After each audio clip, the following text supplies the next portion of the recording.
Hola, buenas tardes.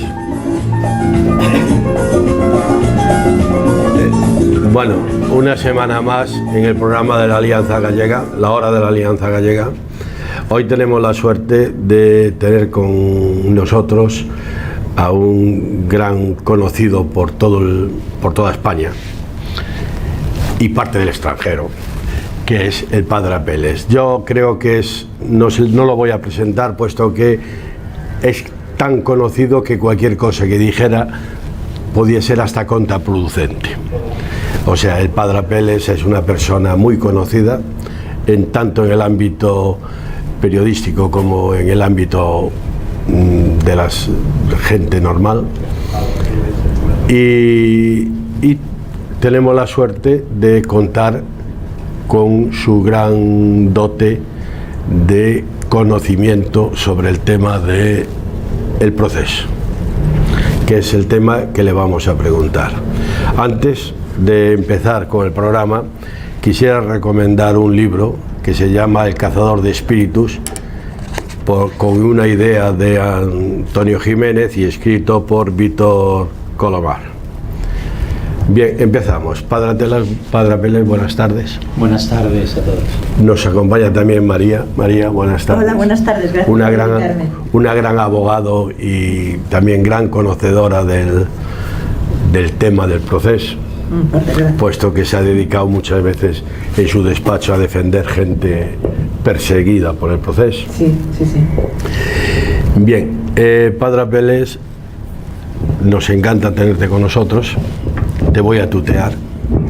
Por supuesto, sin ningún problema. Nos encanta tenerte con nosotros, repito. Y tú, que ahora estás residiendo con una cierta asiduidad en Roma, me gustaría saber un poco cuál es el pensamiento de la gente de allí con el tema del proceso.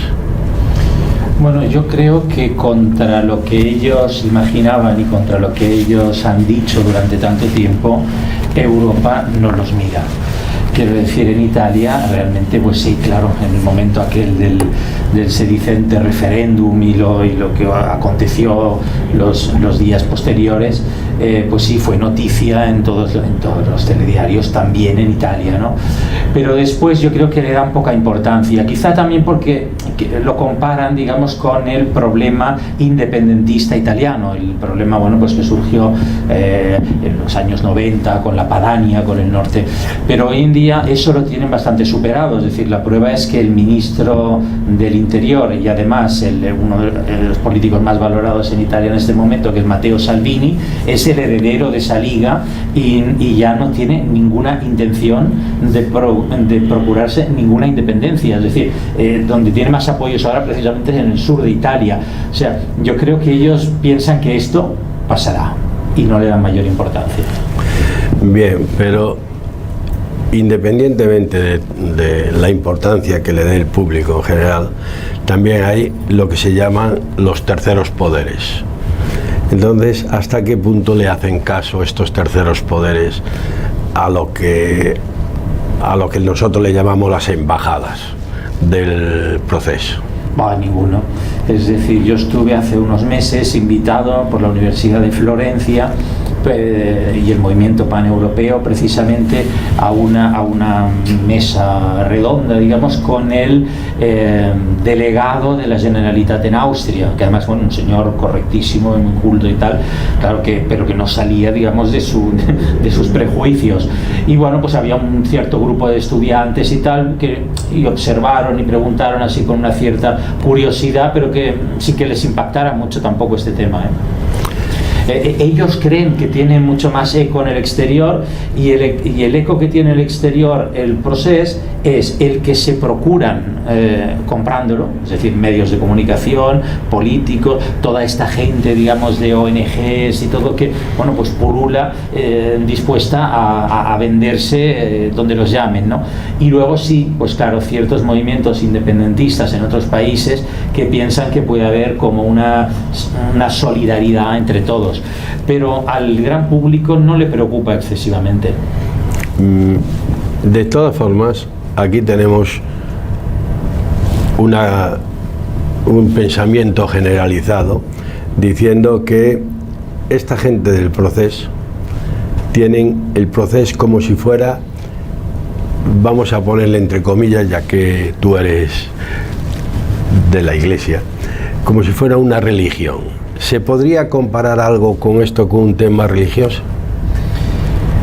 Bueno, claro, se puede decir, digamos, que, pero no al menos la religión como la entiendo yo, es decir, porque la religión es una adhesión a una revelación de Dios, ¿no? Mientras que esto es simplemente, digamos, si algo sentimental. Yo muchas veces digo que es difícil disuadir a alguien de todas estas ideas del proceso racionalmente, porque esta gente ha llegado a convencerse de esto de una manera sentimental, y entonces solo hablando de los sentimientos puedes intentar decirles algo. Racionalmente no hay nada que hacer. Entonces, claro, si uno pensase, digamos, que la religión es solo sentimiento, solo adhesión a cosas que no se pueden razonar, pero yo no estoy de acuerdo. Es decir, yo tengo una visión más bien racional también de la religión, por tanto no creo. En lo que sí podríamos decir que se parece un poco a la religión es en el sentido de que para algunos esto es lo que da sentido a sus existencias. Quiero decir, que se levantan por la mañana, conectan ya, digamos, con algún medio de comunicación que hable de esto, se visten con el hábito, el pequeño hábito, digamos, del lacito amarillo, luego tratan con gente que también piensa como ellos, están todo el día preocupados, y de vez en cuando, bueno, pues en lugar de ir a misa van a una manifestación de estas, ¿no? Entonces sí, bueno, puede haber en las cosas exteriores podría haber un punto de comparación. O sea que más que una comparación con la religión sería un comportamiento sectario. Pues en algunos, por desgracia, sí. Hay gente más razonable que otros, pero algunos, digamos, tienen esta adhesión a esto y no pueden razonar absolutamente nada. O sea, yo a veces pongo algún comentario en alguna red social, no es que sea especialmente activo y tal, pero ves un montón de gente que o te elimina, sin que yo haya faltado a nadie, porque nunca he menospreciado, pero simplemente por dar algunas ideas. Y bueno, pues gente que o te elimina o te responde a algo que tú no has dicho, que no tiene, es decir, sí, como si estuvieran cerrados en un pensamiento que no admite una relación con la realidad, ¿no? Y eso sí que es propio de una secta, ¿no? ¿Y cómo se le podría explicar a esta gente que puede ser que estén equivocados? Pues que no admiten el poder ser, no admiten ningún tipo de error. Entonces, ¿cómo se le podría llegar a enfocar a esta gente que tiene un cierto error en el tema? Hombre, va a costar. Yo recuerdo en una de las intervenciones de Miquel Iceta en el Parlamento, cuando le decía a la oposición, bueno, al gobierno, digamos que después del proceso iba a quedar un problema de orden público y también mucha gente desanimada. Es decir, yo conozco gente, pero tanto favorables como contrarios, que van al psicólogo a causa de esto. Entonces, claro, esta gente primero necesitan un poco un baño de realidad. Yo creo que la sentencia, digamos, que dentro de unos meses conoceremos, y la reacción, digamos, de Europa, y lo que va a pasar con los europarlamentarios, bueno, pues todo eso colocará a la gente en la realidad.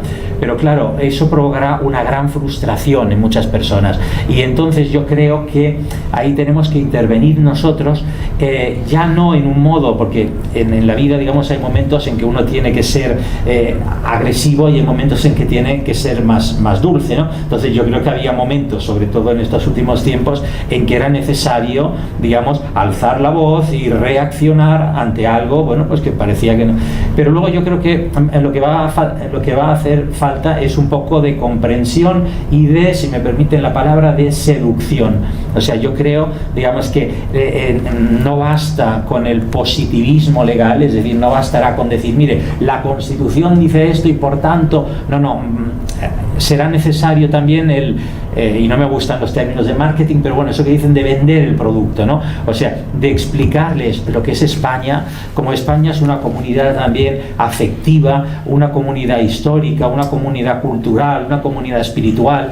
Entonces todo eso explicarlo y cómo Cataluña forma parte de ese proyecto o de esa realidad, más bien, que es España. Es decir, que España sin Cataluña ya no sería España, sería otra cosa, sería otra agregación, que Cataluña siempre ha formado parte de España. Es decir, fue precisamente al unirse los distintos territorios cuando se formó España. Entonces yo creo que todo esto hará falta pedagogía. Lo que pasa es que, claro, si no tenemos los medios, por eso yo, bueno, pues agradezco todas estas cosas que hacéis, ¿no? Si no tenemos los medios de explicar, de hacer pedagogía, es decir, si la escuela es sectaria, si los medios de comunicación son sectarios, bueno, pues va a ser difícil, digamos, que estas heridas puedan cicatrizar. Hablando de la escuela sectaria, mira, le vamos a dar paso a María, porque precisamente antes, fuera de micrófono, estuvimos hablando algo de este tema y la tenemos aquí como un poco desplazada. No. Aunque creo que en esta mesa hay poco espacio para estar desplazados. No, pero la tenemos así como un poco desplazada y muy atenta, y es una persona muy hábil. Y ya que tenemos al padre Apelles, sí, explícame a mí lo que le explicaba, sí, explícale al padre Apelles lo que me explicabas a mí. Sí. Bueno, yo quería preguntarle si tuvo conocimiento en su momento, cuando pasó, de un hecho que parece que en Italia no sentó muy bien y que además, bueno, pues se lo tomaron con comicidad, con alegría, ¿no? Pero parece que no le sentó muy bien, y es un señor que se llama Víctor Cucurull, catalán, ¿le suena? Que dijo que... He hablado con él. Así, sobre este tema que le voy a preguntar. Sobre este tema que me va a preguntar. Bueno, para que la gente sepa de qué tema hablamos, pues hablamos de que este señor dijo que la Gioconda, el cuadro de la Gioconda, había sido pintado por un catalán. No. ¿Qué? ¿No? No es esto. No es esto. Yo pensaba sobre el tema de que Colón era catalán y de que... Luego hablamos de esto. No, pero es que este señor dijo que la Gioconda la había pintado un catalán y que las montañas que se ven detrás del cuadro eran Montserrat. Sí. Y entonces hubo un periódico italiano que les dijo, bueno, esto ya está bien, esto es el colmo, y quería saber si usted lo había escuchado y cómo se lo había tomado. Yo recuerdo cuando era pequeño, me parece que era la editorial Millá, que publicaba unos libritos, unos opúsculos humorísticos. Entonces yo allí aprendía, digamos, los monólogos para recitar, pues el día de Navidad en el colegio y tal. Y entonces había uno que se llamaba El català, mare de totes les llengües. El catalán, madre de todas las lenguas. Y entonces, claro, buscaba palabras que más o menos sonaran y decía, viene del catalán, el arte viene del catalán, todo. Pero claro, era humorísticamente. El problema es que esto la gente se lo crea, ¿no? No, era en serio, es Institut de la Nova Història se llama. Sí, lo sé. Y Santa Teresa también era catalana, dicen. Sí. Claro, yo hablé con el historiador precisamente sobre Santa Teresa, y claro, él lo que argumentaba es que en el momento de la beatificación de Santa Teresa, en Ávila no se hizo ninguna fiesta, y en cambio en Barcelona se hizo mucha fiesta. Entonces dije, bueno, esto prueba, digamos, que aquí había más devoción que allí. Muchas veces lo de Nemo profeta in patria, ¿no? Nadie es profeta en su patria, pero claro, eso no prueba, digamos, que Santa Teresa fuese catalana. De todas maneras, nos hemos dado, bueno, hace tiempo, todavía no lo hemos hecho, un día una cita para continuar discutiendo sobre el tema. Pero claro, todas estas cosas resultan, a veces uno no sabe si te lo están diciendo en serio o te están tomando el pelo, ¿no? Sí, no, es que es lo que pasa, que es cómico, ¿no? Es hasta cómico. Pues muchas gracias por su respuesta. No, pero puede seguir preguntando. Sí, no. Puede seguir preguntando cosas. No, más sobre en las charlas de así informales de la gente y tal, se habla sobre el proceso, y ha dicho que no le daban mucha importancia, pero hacen alguna... No, te pueden preguntar simplemente porque saben que eres de allí, entonces, bueno, pues como curiosidad, ¿no? Si dices que eres británico, te dicen, ¿usted toma el té? Bueno, pues de esa manera te preguntan, de Barcelona, y entonces te dicen, ¿catalán o español? Y entonces yo digo las dos cosas, y está, pero no tienen... la verdad es que no le dan mayor importancia. Sí, sí, sí. Y yo tampoco se la doy. Yo creo que el problema será si Europa se fragmenta y explota, entonces sí que aquí podemos tener un problema. Si no, yo creo que no va más esto.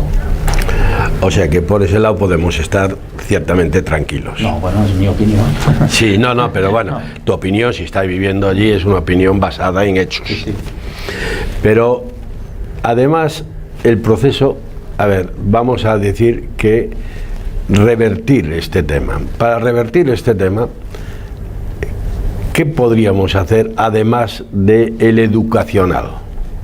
Porque claro, estamos todos, los tres, insistiendo en problemas educacionales. Pero con el problema educacional, primero tendrías que revertir a los que se dedican a la educación.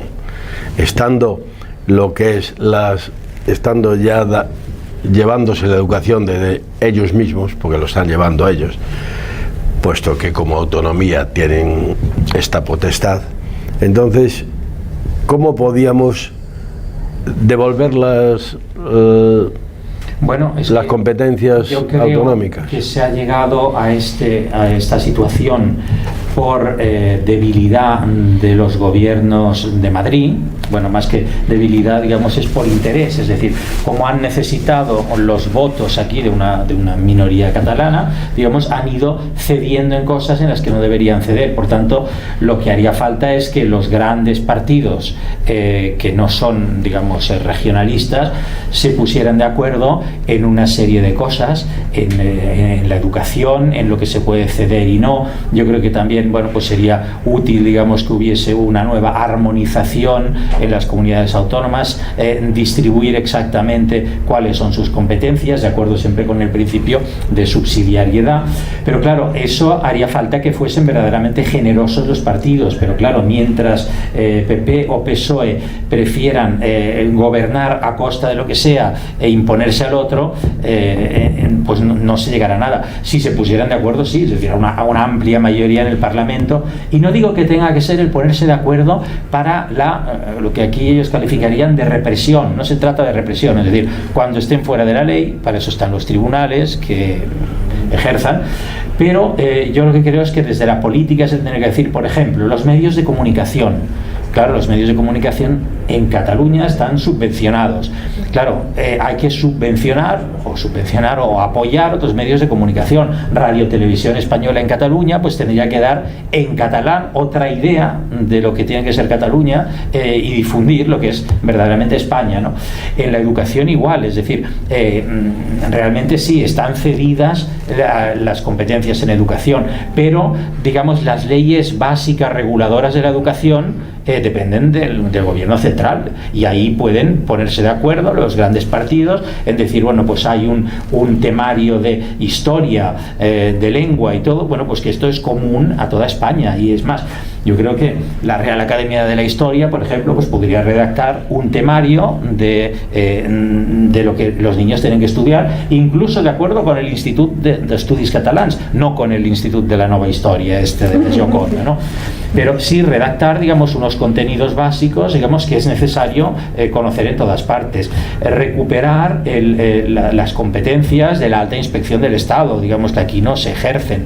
Luego, pues también aplicar las sentencias del Tribunal Constitucional en cuanto, por ejemplo, a la lengua. Es decir, y yo no soy para nada contrario al catalán, al contrario, creo que las personas que viven aquí tienen que conocer perfectamente ambos idiomas.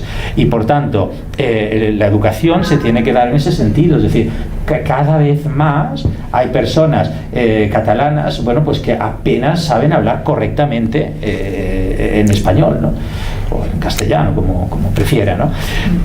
Y cuando luego eso no hace más que cerrar las puertas, porque si usted se da cuenta, Telecinco, Televisión Española, los grandes medios de comunicación, la mayoría de los grandes periodistas son catalanes, que se tienen que ir a Madrid a trabajar. Entonces, claro, ¿qué vamos a esperar? Que estas nuevas generaciones no serán capaces ni siquiera de eso, de poder ir y sentarse delante de un micrófono, delante de una cámara en Madrid, porque su idioma, pues es su gramática democrática es deficiente, ¿no? El otro día recuerdo en una cena, en un homenaje, y había un representante de la Generalidad allí que hablaba y decía, porque nosotros hemos defensado siempre. Yo pensaba, a este nivel podemos llegar de problemas de expresión, ¿no? Después hay otro tema que yo creo que se arropan unas potestades que no tienen. Ayer, no sé si fue ayer o antes de ayer, hubo una que hoy en día está en la Generalitat y que opta por el gobierno de Cataluña, que dice que Cataluña no tiene rey. Entonces yo digo, la confusión esta que hay, ¿cómo se podría generar la contrapartida de esta confusión que hay? Porque Cataluña, habrá una parte que no tiene rey, que es la Cataluña republicana, que existe y que nadie lo puede negar, y hay otra parte que sí tiene rey, que es la Cataluña monárquica, que también existe y que nadie lo puede negar. Entonces, lo que antes nosotros decíamos que se envolvían en la bandera para salvarse de otra cosa. No quiero nombrar lo del 3%, pero bueno, que se envolvía en la bandera de Cataluña para salvarlo del 3%, por ejemplo. Y esta señora que le dice al rey que Cataluña no es monárquica. Bueno, es que la educación del rey no le permitió contestar lo que debía, puesto que personas con un poquito menos de educación que el rey, como yo, le hubiera contestado de una forma muy dura. Dicen que se dijo preferimos al príncipe de Gerona que al rey de España, y que se respondió preferíamos a Puigdemont, alcalde de Gerona, que presidente de la Generalitat, ¿no? No, a ver, en primer lugar, muchos de estos republicanos, pues claro, les falta también conocimiento histórico, es decir, en el único momento, digamos, en que Cataluña no estuvo vinculado al resto de España, fue para ir corriendo a someterse al rey de Francia, ¿no? Es decir, al rey Luis.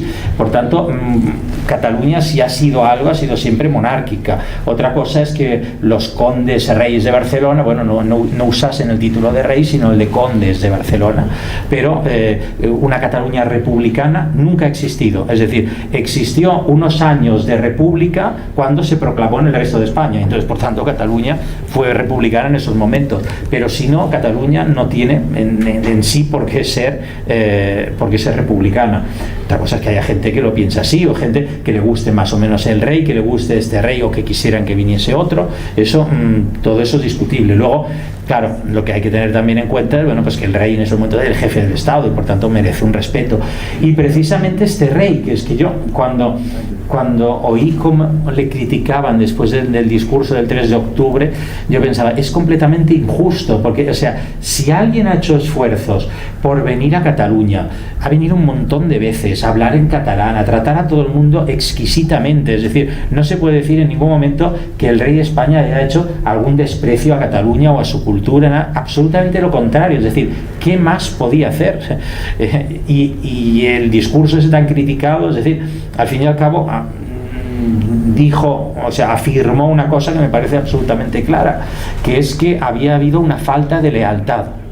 Porque si las sociedades están estructuradas, digamos, en distintos grados administrativos, es decir, tanto el Estado como la comunidad autónoma como el municipio, el ayuntamiento, pues son distintos grados de un mismo poder, que es el poder público. Está el principio este de la unidad de la administración, ¿no? Entonces, claro, el presidente de la Generalidad, que es en Cataluña el delegado del gobierno, no el delegado del gobierno, si me refiero, quien representa al Estado en Cataluña, no puede utilizar ese mismo poder para enfrentarse contra el Estado. Y esa es una grave deslealtad, es decir, porque yo entiendo que a título privado un alcalde, un presidente de la Generalitat no esté de acuerdo con algo, pero institucionalmente no puedes utilizar un ayuntamiento en contra del Estado, que es el que está sosteniendo, digamos, la administración local también. Entonces, cuando, por ejemplo, esa falta de parcialidad, de imparcialidad y de neutralidad que hay en muchos ayuntamientos colocando banderas independentistas, lazos amarillos, todo, que yo entiendo que uno los pueda poner en el balcón de su casa, pero claro, pero no en un lugar público que forma parte de esa administración, porque si el ayuntamiento es algo, es lo que la ley dice que es. Es decir, si en el momento en que se sitúa fuera del ordenamiento jurídico, decaen sus propios poderes. Bueno, volviendo un poquito a la historia, porque el regidor del programa es un historiador. Sí, estamos hablando del regidor del programa, que es un historiador. Ahora, hay cosas que yo tampoco me cuesta entender, que es el juego de palabras. Que ellos son reyes en jugar con las palabras, porque han convertido una sucesión en una secesión. Entonces, en Cataluña hubo una guerra de sucesión. No solamente en Cataluña. No de secesión. Es decir, en España hubo una guerra de sucesión. Yo quería limitarme al... pero es que precisamente lo importante es eso. O sea, no es que una parte de España, Cataluña, se separa del resto de España, sino que el problema era entre dos dinastías. Yo quizá hubiese preferido que ganara la dinastía de los Habsburgo, del archiduque Carlos. Eso es un tema histórico, ¿no? Pero es decir, en España hubo divisiones en cuanto a esto, pero es que en la propia Cataluña no podemos olvidar que no toda Cataluña estuvo con el archiduque. Es decir, bueno, la prueba es que luego, cuando se cerraron las universidades, se creó una universidad en Cervera para agradecer que siempre habían sido fieles a la dinastía borbónica, ¿no? Y bueno, y luego, pues claro, es que es una cosa tan que Rafael de Casanova, digamos, sea tildado de rebelde, digamos, contra España porque quisiera separarse, ¿no? Él se levanta diciendo por el rey de las Españas, es decir, lo único que se quería era otro. Vamos a poner un ejemplo, es como si ahora hubiese una guerra civil entre los que sostienen al PSOE y los que sostienen al Partido Popular.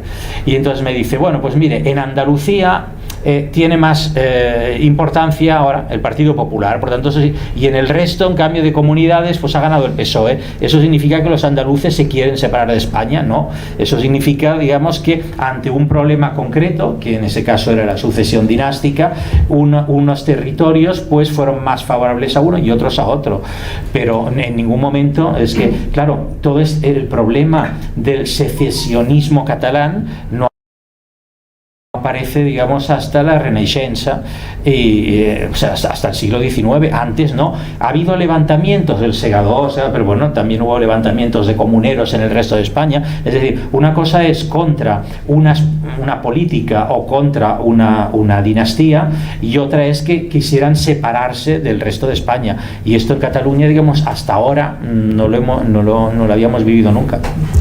Bueno, pero de todas formas, los movimientos estos minoritarios que estamos haciendo, ¿tú crees que podremos llegar alguna vez al buen puerto? Bueno, claro, yo vidente no soy y tampoco me gustan mucho los videntes, ¿no? No, yo creo que simplemente, bueno, pues hay que continuar trabajando. La verdad es que tampoco Cataluña es monocolor, como nos quieren hacer creer.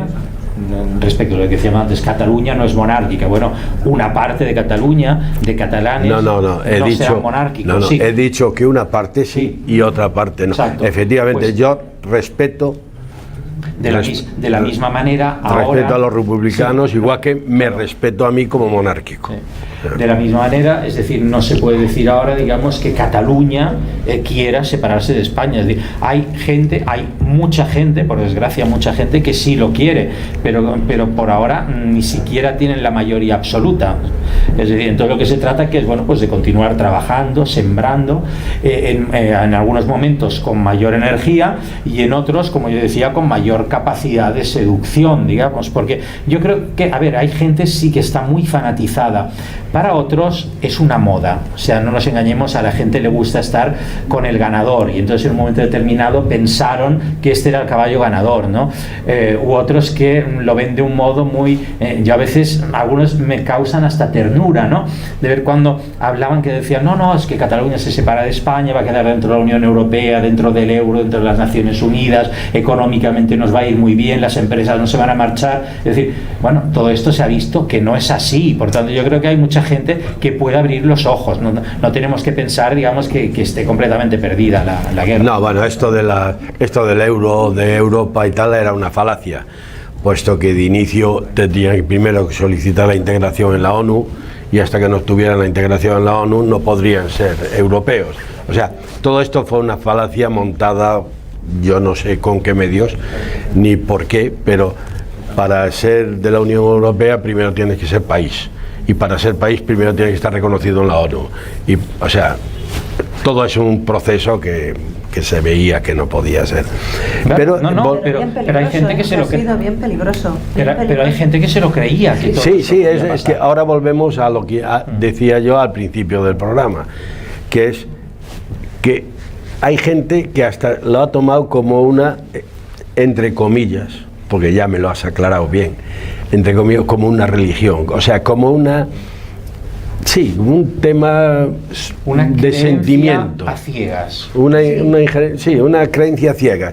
Y entonces, al haber esta creencia ciegas, efectivamente, hay gente que se creía que, vamos, que Europa iba a pedir a Cataluña que se adhiriera. O sea, esto salía de todo ámbito racional. Bueno, María, me está usted muy callada. No, si me permites, le quiero preguntar una cosa. Sí, hombre, es que cómo no te voy... Es que tenía ya que haber cortado y preguntársela. No me gusta cortar, era muy interesante además. No, yo quería preguntarle, a raíz de lo que ha dicho, de que, claro, los gobiernos sucesivos, pues si han ido traicionando, dijéramos, cuestiones importantes por su propio interés para poder gobernar, y nada más real, ¿no? Así es, ¿no? Y claro, esta solución se ve muy fácil, de que dejen de hacerlo y ya está solucionado. Pero de momento todavía no lo están haciendo. Bueno, pero yo creo que precisamente ahora, con la falta de mayoría absoluta, sería un buen momento, digamos, de que militantes y votantes lo exigieran a los tres partidos, digamos, principales, o bueno, si quiere añadir a Vox, que añada Vox, digamos, pero los tres mayoritarios, es decir, perfectamente ahora podrían ponerse de acuerdo en decir, bueno, va a haber unos temas, digamos, que son muy serios, porque de ellos depende, digamos, la supervivencia de España, en los que nos vamos a poner de acuerdo y no vamos a ceder. Y vuelvo a repetir, no de un modo, digamos, avasallador, sino diciendo, bueno, aquí hay una frontera, digamos, que no se puede cruzar. Allí iba yo porque en el momento que he hablado, los votantes y los ciudadanos, ¿no? La sociedad civil que, como nos ve, estamos cada vez más organizados y hacemos lo que podemos, pero nos faltan muchos medios. Y aquí no hay radios, en Cataluña no hay radios independientes, bueno, pues TV3 es lo que es, y así estamos luchando contra un enemigo grande. Los funcionarios no se atreven a levantar la voz. Yo tengo para sacar en mi programa denuncias, pero todas, quiero denunciar esto, pero no quiero salir. Entonces estamos en esto, y entonces mi pregunta era, la sociedad civil, ¿qué podemos hacer más para presionar a los partidos políticos, que al final se mueven por los votos, y para conseguir que hagan esto precisamente que usted ha dicho? Primera pregunta. Y segunda pregunta, en el Vaticano, ¿cómo nos ven? ¿Qué sensibilidad hay un poco para este problema de los catalanes leales a España, que, como usted ha dicho, somos la mayoría? Este problema, yo me acuerdo hace años, estudié un poco todo el problema del catalanismo ya en el siglo XIX en el Vaticano, ¿no? La Santa Sede siempre suele reaccionar es decir, la Iglesia ve las cosas a años vista, a siglos vista incluso. Por ejemplo, incluso cuando yo recuerdo en la época del comunismo, cuando Letonia, Estonia y Lituania estaban invadidas, y el Vaticano continuaba considerando que esos países existían, que era simplemente una cosa transitoria. Por tanto, no piensen, en algún momento se ha pensado tan absurdamente, de que el Vaticano iba a mandar enseguida un cónsul o un nuncio a Cataluña que iba a reconocerlo y todo, absolutamente nada. Es decir, y hace poco yo estaba allí cuando llegó una delegación así, digamos, no oficial de la Generalitat, precisamente pidiendo a un determinado cardenal, digamos, que se posicionara. Nada fue recibido ni por el cardenal, es decir, por el secretario, y le dijeron que bueno, que bien, que gracias por venir, pero ya está. Y el Papa en La Vanguardia ya también dijo lo que pensaba, ¿no? Es decir, la Iglesia, digamos, en lo que son cuestiones estrictamente de orden político, no se mezcla. En las cuestiones morales sí, es decir, claro, si verdaderamente Cataluña estuviese, como algunos dicen, sometida a la gente perseguida, entonces pues sí que se metería, pero una cosa que es una discusión meramente política, ¿no? Y el Vaticano en ningún momento va a favorecer un movimiento de secesión, que ese movimiento es excluyente, y además también en algunos casos tiene una componente de un cierto egoísmo, ¿no? De decir, de no querer contribuir al bien común. Por tanto, es muy difícil que el Vaticano apoye nada de esto. En cuanto a la primera pregunta, en cambio, no sabría responderle, es decir, porque no conozco el funcionamiento interno de los partidos y por tanto no sé, pero a mí sí que me parece evidente, digamos, que los votantes y militantes y simpatizantes, los creadores de opinión, realmente presionaran a los partidos, digamos, para que tuvieran una cosa de responsabilidad, esto que se habla tantas veces, que haya hombres de Estado en lugar de políticos, que haya lo que ellos llaman temas de Estado. Si son capaces de hacer un pacto por las pensiones, ¿por qué no hacer un pacto también, digamos, para que España no se divida en 50.000 taifas?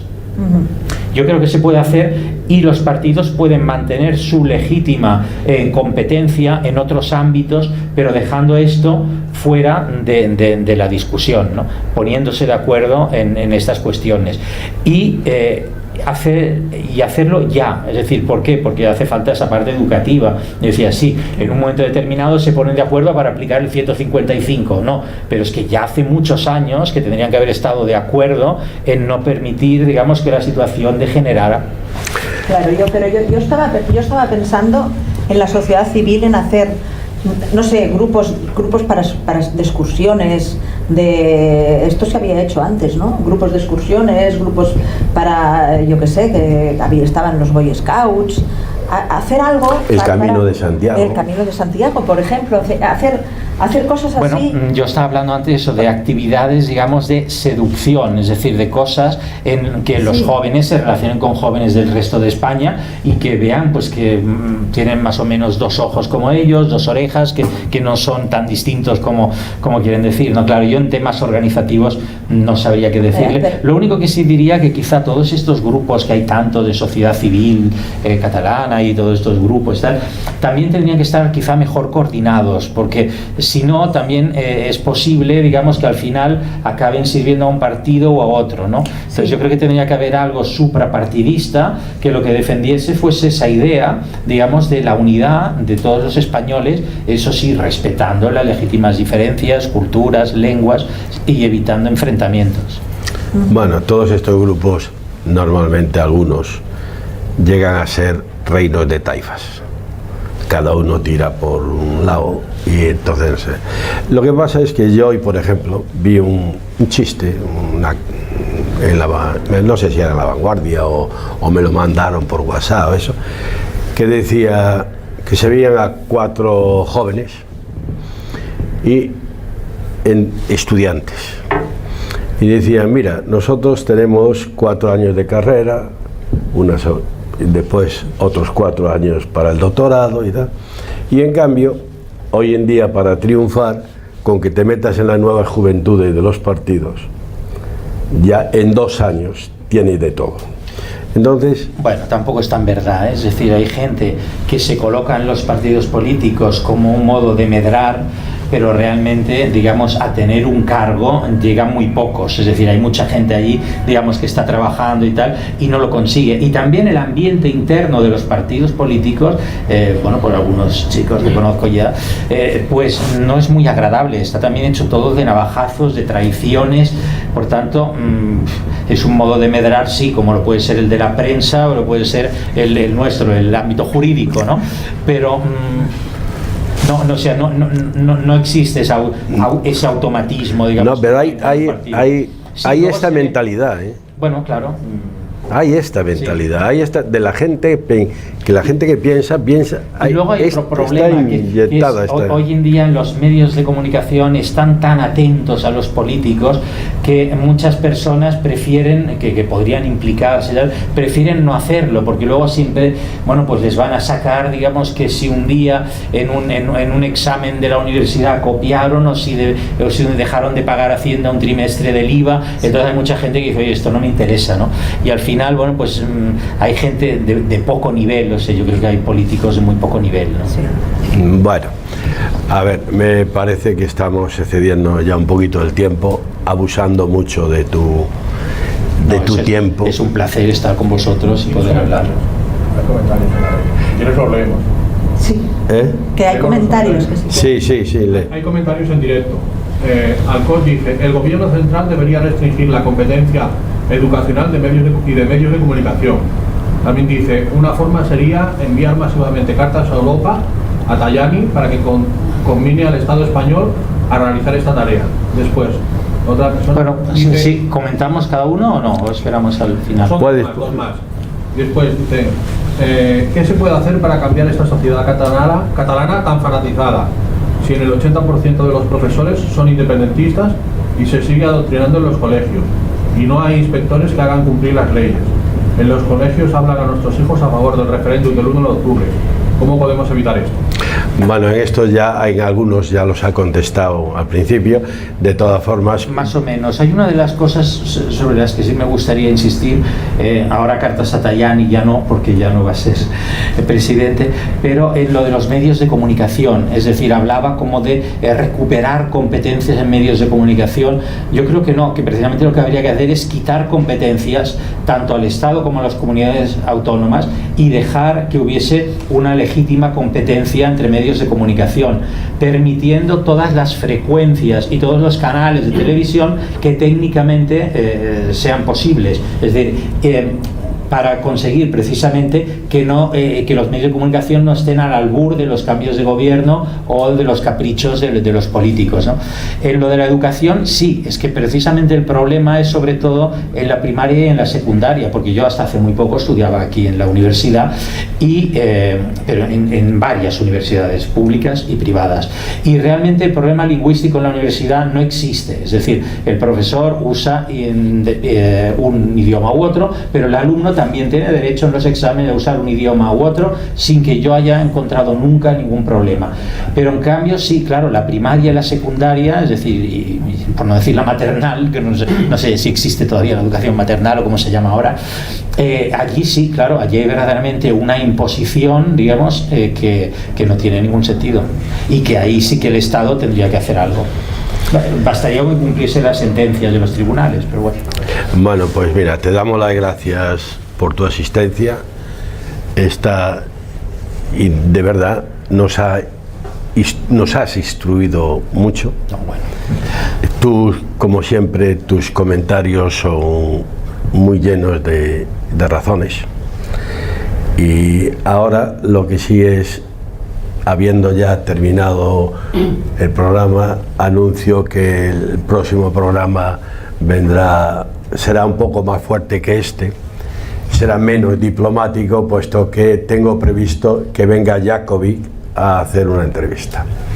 Es un hombre que precisamente no es muy conocido por su diplomacia. Bien, le voy a ceder en los últimos minutos del programa a María, porque hay una pequeña denuncia de la Caixa, y con ella, como jurista y conocedora del tema, nos va a hablar un poquito de este tema. Bueno, es un señor que ha dicho que tenía una... Sí, aquí está. El señor, si te quieres acercar un momento... La veremos a ver qué es lo que... Sí. Si te quieres acercar un momento y entonces... Voy a cederle mi espacio, yo me despido ya de vosotros. No, y yo también cedo el mío y le cedo el espacio a los dos. Ah, bueno, como que... Venga, hasta la semana que viene de la hora de la Alianza Gallega.